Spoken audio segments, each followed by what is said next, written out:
नमस्कार सभी को। नेस रेडीनेस मॉड्यूल 3 कक्षा 6 को सभी विद्यालयों को पूर्व की तरह ही बच्चों को वितरण कर सॉल्व करवाना है और स्विफ्ट चैट ऐप पर इसकी एंट्री भी करना है।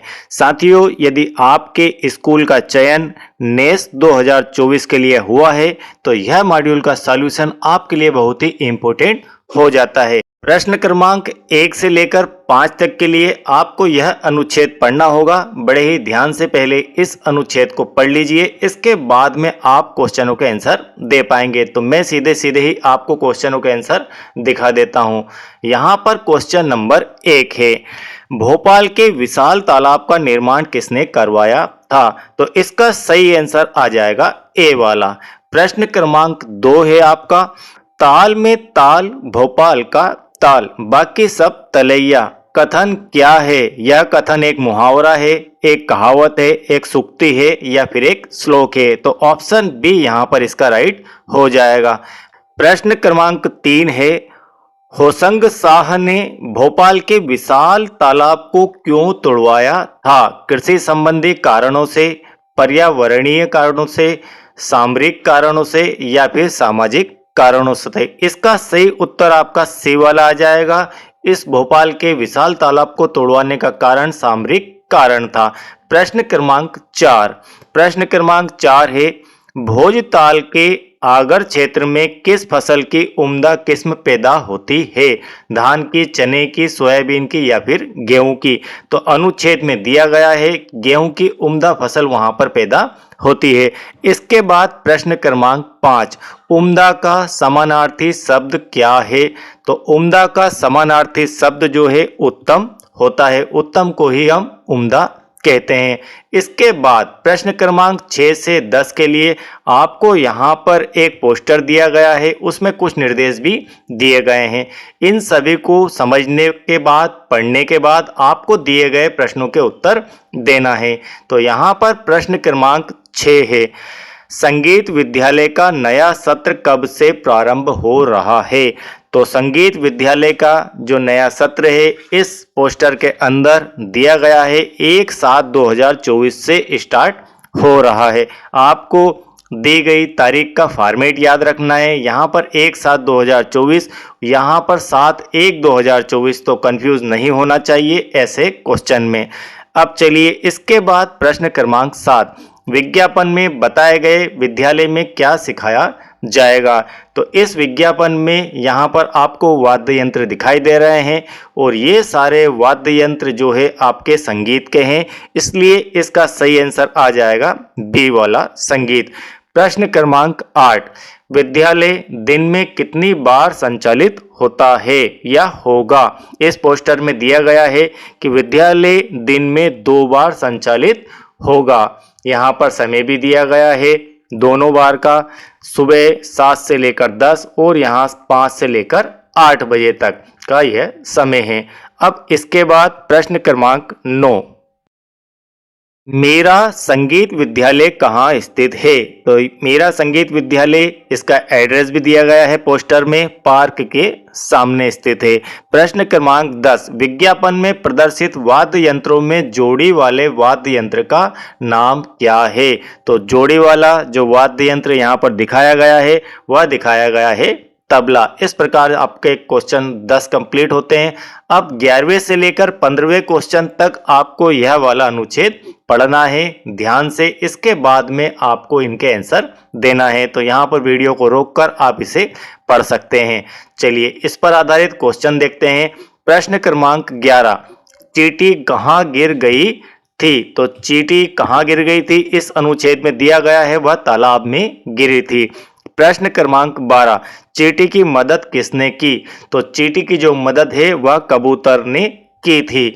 इसके बाद क्वेश्चन नंबर 13, प्रश्न क्रमांक 13 है, चींटी किनारे तक कैसे आई? तो चींटी कबूतर के द्वारा दिए गए पीपल के पत्ते पर चढ़कर वहां तक आई थी। तो इसका सही आंसर डी वाला हो जाएगा। इसके बाद प्रश्न क्रमांक 14, चींटी ने शिकारी को क्यों काटा? तो चींटी ने शिकारी को इसलिए काटा कि चींटी की जान कबूतर ने बचाई थी और कबूतर को मारने के लिए वह शिकारी आया था, तो चींटी कबूतर का उपकार चुकाना चाहती थी। इसके बाद प्रश्न क्रमांक 15, निम्नलिखित में मित्र का विलोम शब्द क्या है? तो मित्र का विलोम शब्द मतलब होता है उल्टा, तो उल्टा शब्द होता है शत्रु। चलिए, यह आपका हिंदी का पार्ट यहाँ पर समाप्त होता है। इसके बाद क्वेश्चन नंबर 16 से आपका यहाँ पर मैथमेटिक्स का पार्ट है।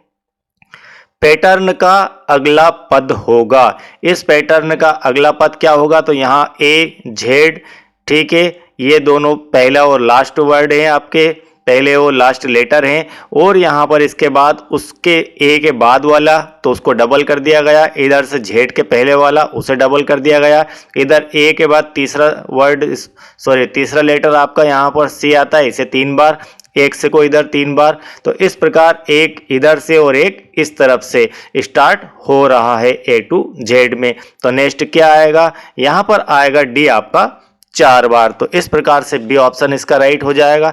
इसके बाद क्वेश्चन नंबर 17, दिए गए पैटर्न में हर एक लाइन में संख्याओं का जोड़ 12 है। इस तरफ से देखें तो भी 12, इस तरफ से देखें तो भी 12, इस तरफ से देखें तो भी 12 और इस तरफ से देखें तो भी 12। तो इस बॉक्स में क्या आएगा? तो यहाँ पर 4 और 3 7 और 5 12 होते हैं, इसलिए आपका बी ऑप्शन यहाँ पर राइट हो जाएगा।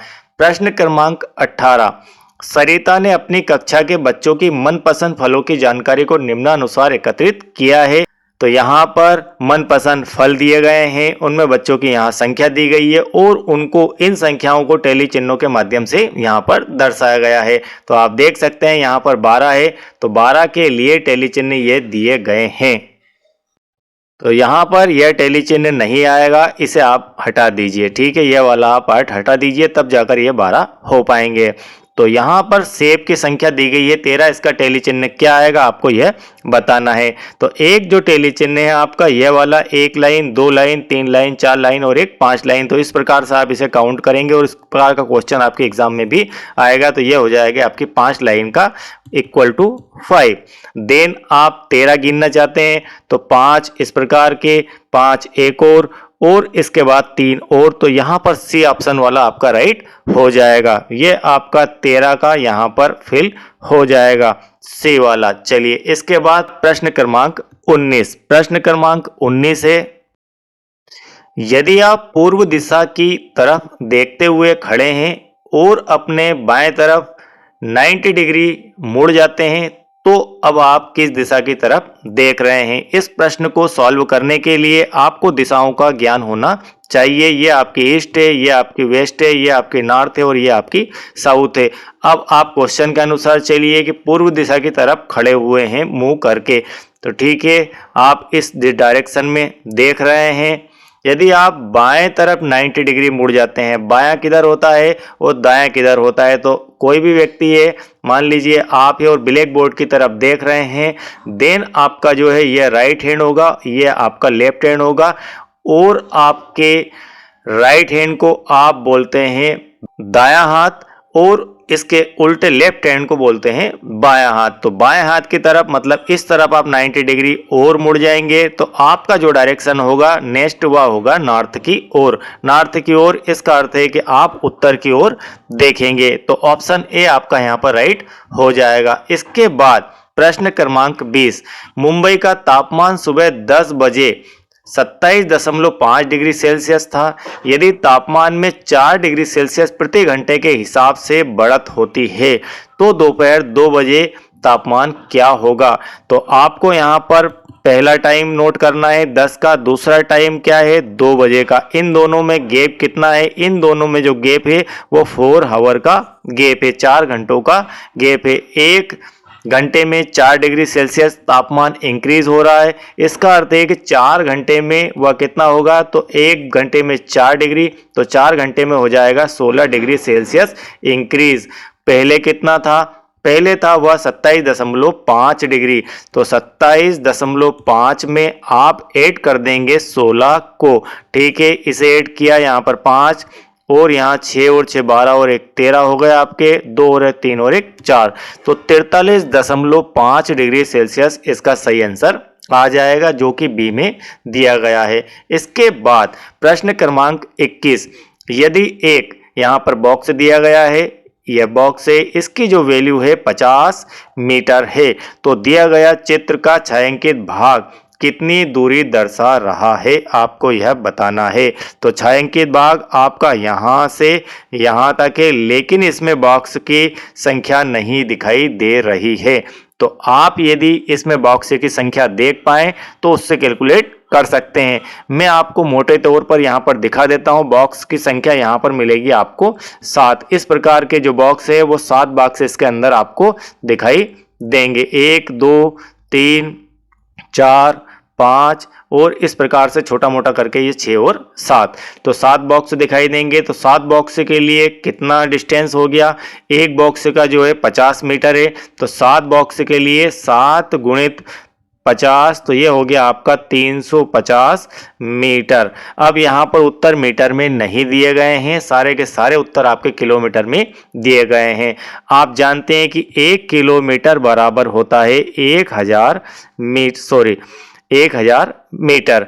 तो आप यहाँ पर मीटर को यदि किलोमीटर में चेंज करना चाहते हैं तो आपको 1000 का भाग लगाना होगा। तो 1000 का भाग लगाया आपको यहाँ पर दिया गया है डी वाले ऑप्शन में 350 बटे 1000 किलोमीटर। तो यह मीटर से आपका चेंज हो गया है किलोमीटर में। तो इस प्रकार ऑप्शन डी आपका यहाँ पर राइट हो जाएगा। इसके बाद प्रश्न क्रमांक 22। प्रश्न क्रमांक 22 है 55 पैसे का 1 रुपए से अनुपात है। तो 55 पैसे का 1 रुपए से अनुपात निकालना है। तो 1 रुपीस में जो है पैसे कितने होते हैं, तो 1 रुपीस में होते हैं 100 पैसे। तो अनुपात कैसे निकाला जाता है, तो यहाँ 55 बटे 100 क्यों किया हमने 100 इसलिए किया कि यहाँ 1 रुपए को पैसे में कन्वर्ट कर लिया। जब भी आप रेशो निकालें, अनुपात निकालें, उस समय दोनों राशियों की यूनिट एक जैसी होना चाहिए। तो यहाँ 55/100 हो जाएगा। आप 5 से इसे काट दीजिए, यह 11 बार और यह 20 बार। देन आपका आ गया 11/20 और आप इसे यदि अनुपात में लिखना चाहें तो 11/20 भी लिख सकते हैं। तो यहाँ पर देख लीजिए 11/20 ऑप्शन ए के अंदर दिया गया है। प्रश्न क्रमांक 23। साइना 90 मीटर भुजा वाले वर्गाकार मैदान के किनारे किनारे चक्कर लगाती है। एक वर्गाकार मैदान है और यह 90 मीटर वाला है। रानू एक आयताकार मैदान जिसकी लंबाई और चौड़ाई क्रमशः 150 मीटर और 100 मीटर है। रानू जो है इस प्रकार के पार्क के चक्कर लगाती है। यह आपका 150 मीटर और यह आपका 100 मीटर है। के किनारे किनारे चक्कर लगाती है। दोनों द्वारा तय की गई दूरी का डिफरेंस क्या है, अंतर क्या है। तो इसका जो पैरामीटर है, परिमाप है। पैरामीटर इसलिए क्योंकि आप किनारे किनारे चल रहे हैं, देन आपका पैरामीटर हो जाएगा। तो इन चारों को जोड़ लीजिए। यह भी आपकी 150, ये आपकी 100, तो 150, 150, 300 और 200 500 मीटर हो गई। ठीक है, यह हो गई 500 मीटर और यहाँ पर 9 चौको 36, 360 मीटर इसका परिमाप हो जाएगा। अब इन दोनों का अंतर निकाल लेते हैं। तो 500 में से 360 को माइनस कर दीजिए, तो आपके पास यहाँ पर आ जाएगा 360 से 400 और 500 140। तो 140 आंसर इसका सही हो जाएगा। इन दोनों ने जो चक्कर लगाए उसमें 140 मीटर का अंतर है। चलिए इसके बाद प्रश्न क्रमांक 24। यह प्रश्न है एक त्रिभुज का परिमाप जिसकी भुजाएं 12 सेंटीमीटर, 16 सेंटीमीटर और 18 सेंटीमीटर है। तो आपको क्या करना है, परिमाप निकालना है। परिमाप निकालने के लिए आप इन सबको ऐड कर देंगे, 12, 16 और 18 को। तो 12 और 18 ऐड किया तो हो गया 30 और 16 इसमें जोड़ा आपने, 30 और 10 40 और 6 46। तो यहाँ पर 46 सेंटीमीटर इसका सही आंसर आ जाएगा। तो ये इस प्रकार का कोई त्रिभुज है जिसकी तीनों भुजाएं यहाँ पर दी गई है। तो परिमाप निकालने के लिए हमेशा बाहर की भुजाओं का हम योग कर देंगे। अब इसके बाद प्रश्न क्रमांक आपका 25। प्रश्न क्रमांक 25 है 6 बजे की स्थिति में घड़ी की सुइयां कौन सा कोण बनाती है। तो घड़ी की स्थिति ऐसी होती है, 6 बजे की स्थिति में एक कांटा यहाँ पर और एक कांटा यहाँ पर। तो कौन सा कोण बनेगा, समकोण का आधा नहीं बनेगा, समकोण का दुगना बनेगा। तो समकोण आपका इस प्रकार से होता है, तो इसका दुगना मतलब 2 समकोण इसमें बन गए। तो यहाँ पर बी ऑप्शन राइट हो जाएगा। इसके बाद प्रश्न क्रमांक 26। नीचे दिए गए चित्र में ऐसी लंब, आप इसे क्या पढ़ते हैं, इस चिन्ह को पढ़ेंगे लंब। तो ऐसी लंब बीडी, तो बनने वाले समकोण की संख्या बताइए। तो यहाँ पर एक समकोण यदि यहाँ पर बन रहा है तो एक यहाँ बनेगा, एक यहाँ बनेगा और एक यहाँ बनेगा। देन इसमें बनने वाले समकोण की संख्या हो जाएगी 4। अब इसके बाद प्रश्न क्रमांक 27, प्रश्न 27 है, यदि चिन्ह ये वाला चिन्ह जो है 10 है तो इन सबका मान क्या होगा, तो इसमें 5 है तो 10 गुणित 5 मतलब हो जाएगा आंसर इसका 50। तो यहाँ पर बी ऑप्शन राइट हो जाएगा। इसके बाद प्रश्न क्रमांक 28, रमन के घर से स्कूल की दूरी 1 किलोमीटर और 375 मीटर है। प्रत्येक दिन यह दूरी 2 बार तय की जाती है। 8 दिन में उसके द्वारा तय की गई दूरी क्या होगी, तो 1 किलोमीटर और 375 मीटर, इसमें हम गुणा कर देंगे पहले तो 2 का, ठीक है, तो ये हो गई आपकी 2 किलोमीटर और 375 में आप 2 का यदि गुणा करेंगे तो 300, 300, 600, 700 और 50, तो 750 मीटर ये हो जाएगा। तो एक दिन में तय की गई दूरी इतनी है। 8 दिन का इसमें मल्टीप्लाई करेंगे तो यह हो जाएगी आपकी 8 दूना 16 किलोमीटर, तो 1 हो गई, और यहाँ पर 8 का गुणा 750 से किया तो ये हो जाएगी आपकी 6000 मीटर। आप 6000 मीटर को किलोमीटर में चेंज कर लीजिए तो ये हो गया आपका 6 किलोमीटर। तो 16 किलोमीटर तो आपका 1 और 6 किलोमीटर 1, देन ये हो गया आपका 22 किलोमीटर। तो ऑप्शन सी इसका यहाँ पर राइट हो जाएगा। इसके बाद प्रश्न क्रमांक 29, यदि आप नेस रेडीनेस के समस्त मॉड्यूल देखना चाहते हैं, यदि आप ओल्ड 2017-2021 के पेपरों का सॉल्यूशन देखना चाहते हैं तो प्लेलिस्ट की लिंक नीचे डिस्क्रिप्शन में दी गई है, वहां से आप उन्हें वॉच कर सकते हैं। और साथियों 18 सप्ताह के पूरे वीडियोस बने हुए हैं, बहुत डिटेल में मैंने समझाया है, सब कुछ मैथमेटिक्स का आपको पार्ट बताया है, साइंस भी बताया है, सोशल साइंस भी बताया है, हिंदी भी दिखाया है। तो आपको लिस्ट, आपको डिस्क्रिप्शन में प्ले लिस्ट की लिंक मिल जाएगी, वहां से आप उन्हें वॉच कर सकते हैं। ठीक है, मैं इसे फटाफट यहां पर आपको अभी क्लियर करवा देता हूं। 9 बजे की स्थिति में घड़ी की दोनों सुइयों द्वारा बनने वाले कोणों का माप है। तो 9 बजे की स्थिति कैसी होती है, एक कांटा आपका यहां पर होता है और एक कांटा इस तरफ होता है, तो इनके बीच में बनने वाले जो कोण है वो क्या होंगे, तो एक कोण आपका यहां पर बनेगा, वह बनेगा 90 डिग्री का, और बाहर वाला एक कोण जो बनेगा वह बनेगा 270 का। तो यह क्वेश्चन मोस्ट आईएमपी प्रश्न है, इसे बड़े ही ध्यान से आपको सॉल्व करना है। चलिए इसके बाद क्वेश्चन नंबर 30, प्रश्न नंबर 30 है, इन सभी का आपको योग करना है। तो यहां पर योग करने के लिए आसान है योग करना, लेकिन इसमें दशमलव दिया गया है। तो दशमलव को इस प्रकार से लिखा जाता है 281.69, इसके बाद यहाँ पर 26 दशमलव के नीचे दशमलव और यहाँ पर 3 और यहाँ पर 39। इस प्रकार से यदि आप इनका योग करेंगे, इनको ऐड करेंगे तो आ जाएगा आपका 346.99। तो ऑप्शन से आपका यहाँ पर राइट हो जाएगा। ये 9 का 9, ये 9 का 9 और यहाँ पर 6 और 9 15 और 1 16 हो गई आपकी, और यहाँ 8 2 10 और 3 13 और 1 हो गया 14, 2 और 1 हो गई 3। इस प्रकार से ऑप्शन से आपका यहाँ पर राइट हो जाएगा। तो यह था आपका मैथ्स और हिंदी का पार्ट। अब बाकी साइंस और सोशल साइंस का पार्ट आपको नेक्स्ट वीडियो में मिलेगा, उसकी लिंक भी आपको नीचे डिस्क्रिप्शन में देखने को मिल जाएगी, वहां से उसे वॉच कर सकते हैं। और 18 सप्ताह के बाकी वीडियोस भी आप देख सकते हैं। और एक इम्पोर्टेंट आपके लिए जानकारी है कि आपने यदि 2024 नेस के लिए OMR सीट की प्रैक्टिस नहीं की है तो उस नई OMR सीट का वीडियो भी आपको नीचे डिस्क्रिप्शन में देखने को मिल जाएगा। बहुत ही इंपॉर्टेंट जानकारियां आपको उसके अंदर नहीं फिल करना है, तो वो सब आपको यदि पता होगी तो आप तुरंत ही उस कार्य को कर देंगे। तो कक्षा 6, 3, 9 के लिए जो OMR सीट उपयोग की जाएगी, शिक्षक के लिए जो OMR सीट उपयोग की जाएगी, HM के लिए जो OMR उपयोग की जाएगी, इस प्रकार से चारों OMR सीट के वीडियोस कंप्लीट हैं, वे भी आपको नीचे डिस्क्रिप्शन से देखने को मिल जाएंगे, तो वहां से उन्हें देखकर आप समझ सकते हैं। और यदि आप चैनल के साथ नए हैं, आपने चैनल को अब तक सब्सक्राइब नहीं किया है तो चैनल को सब्सक्राइब कीजिए, वीडियो बेहतर लगे तो एक लाइक कीजिए और सभी ग्रुप्स में इसे शेयर कर दें ताकि सभी बच्चे इन वीडियोस को देखकर अपना काम कंप्लीट कर सकें। Thank you very much.